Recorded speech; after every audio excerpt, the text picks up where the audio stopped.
First, over the past week, you must have seen several viral videos from various places about the red heifer being prepared for sacrifice and a rehearsal was conducted. You might already be familiar with this, but I want to give you a brief timeline. In Numbers chapter 19 verses 2, according to the ordinance of law, the Lord commands Israel to bring a red heifer, a flawless cow without blemish, and one that has never been yoked for sacrifice. This red heifer, to put in local terms, is a red-colored cow. It was prescribed by God Himself as a sacrifice. This practice belonged to the Old Covenant law, which ceased after the death and resurrection of Jesus Christ. Now we are under the New Covenant of grace. However, after the rapture of the church, there will be a 7-year tribulation period for Israel, during which law will be reinstated.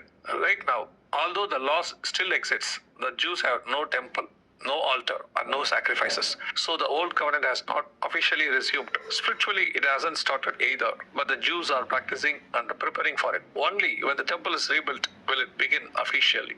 We have spoken about this temple in many of our past videos. The priesthood of Aaron is ready. The temple utensils have been prepared and purchased. They are ready with everything. Now the final missing piece, the red heifer. Timeline of red heifer. In 2012, using DNA from a cow in Spain, they breed a red heifer named Jegan. This breed had gone extinct. It didn't exist anywhere in the world for 2000 years. It was revived, and this is one of the signs for the end times. But by 2018, some white has appeared, disqualifying Jegan sins for sacrifice. The cow should be flawless and should be pure without variations. There were priests to check these and they did so. On August 28 of 2018, new red heifers were brought to Jerusalem for evaluation. By 2025, they have conducted all the ritual rehearsals and practices with the red heifer. Just recently, in the last episode, we said boats were being set up indicating the ways to the temple. We have previously mentioned that the high priest is now appointing and being trained.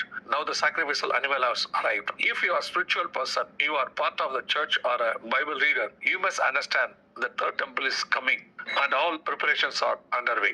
Some argue that there were altar or sacrifices telling that they are not any verses from the Bible. But in two references, and Jesus stated himself in Matthew 24, 12 to 15. Therefore, when you see the abomination of desolation spoken by the Daniel the prophet standing in the holy places, whoever reads, let him understand. Abomination of desolation, holy place, temple. So if there is a temple, then definitely there will be an altar. In history, this happened when Antiochus or Epiphanes sacrificed a pig in temple between 164 to 168 BC. Similarly, the abomination of desolation is yet to come again.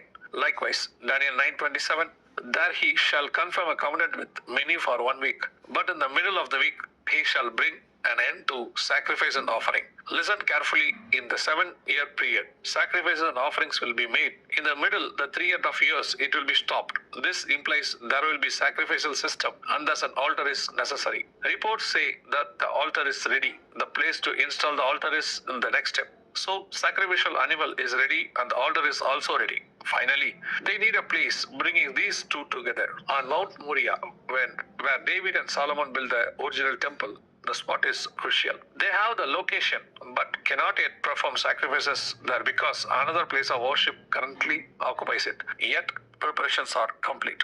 This is a clear end-time sign. The third temple is visibly emerging. But why should this matter to us?